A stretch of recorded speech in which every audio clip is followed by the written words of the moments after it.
j'ai rien dit. Non, j'ai dit, on est très très heureux de vous retrouver, Frédéric Vion. Et on va commencer par quoi, s'il vous plaît, Frédéric? Par une super-héroïne qui a plein de pouvoirs magiques et qui pour autant n'est pas, pour une fois, issue de ces très nombreux films de muscles et d'action qu'Hollywood nous sert sempiternellement depuis quelques années. Il s'agit de notre bonne vieille Mary Poppins, que voici dans Le Figaro ou Le Parisien aujourd'hui en France. Ce mercredi sort la suite, en quelque sorte, du film de 64 avec Julie Andrews, puisque les enfants Jeanne et Michael sont désormais adultes et qu'ils ont des problèmes financiers. Ils vont peut-être être obligés de vendre la fameuse maison où tous les objets bougent quand le marin d'à côté tire au canon. Quelque chose me dit que Mary Poppins va arranger les choses. On en reparle dans une demi-heure avec Alex Jaffray. Mais cette émission est bien organisée. Ces scènes fantastiques, délirantes et très kitsch, je cite Le Parisien, donnent une atmosphère bon enfant, chantée et bondissante. Attention, ça dure 2h10, alors c'est accessible dès l'âge de 6 ans, mais c'est peut-être un peu long pour vraiment les plus jeunes.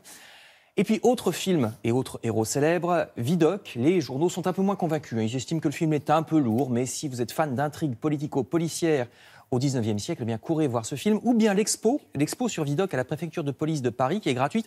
Mais attention, ça finit dans quelques jours, ça finit le 23, donc dimanche. Oui, c'est ça, dimanche. Il y a aussi la bande dessinée qui s'appelle L'Empereur de Paris, sur ce fameux bagnard Vidocq, devenu chef de la police au 19e siècle. Une thématique très différente dans La Croix qui vous conseille Les Petits Contes sous la neige.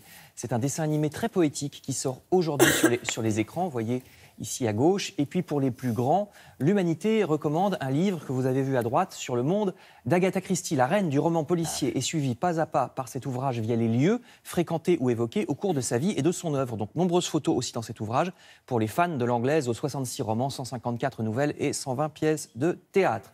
Si vous êtes plutôt fan de gastronomie, alors c'est Le Figaro qu'il faut ouvrir ce matin pour découvrir cette bonne idée qui peut redynamiser certains centres-villes.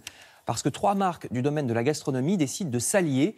Toutes seules, elles ne pouvaient pas vraiment ouvrir chacune des magasins, sauf dans les grandes villes. Tandis que les 3 ensemble, eh bien, les vins Nicolas, les conserves du Barry et les chocolats de Neuville peuvent descendre à des bassins de population plus petits. Ils visent 80 ouvertures en France. La première a eu lieu à Vichy. C'est peut-être une solution d'avenir que ces magasins en commun entre plusieurs marques. Enfin, je termine avec un problème diplomatique qui peut être gênant au moment de Noël. Comment offrir des cadeaux à des gens qu'on va retrouver dans les dîners de famille, mais que finalement on ne connaît pas très bien? Le nouveau fiancé de la sœur, les enfants du cousin. Et oui, Le Parisien vous donne des idées pour ses proches, pas si proches, pour faire un geste pas trop cher non plus, sans avoir l'air de s'être débarrassé d'une corvée, c'est à lire dans Le Parisien pour éviter les drames. Et pas faire d'impair, etc. Exactement. Voilà, c'est une bonne idée.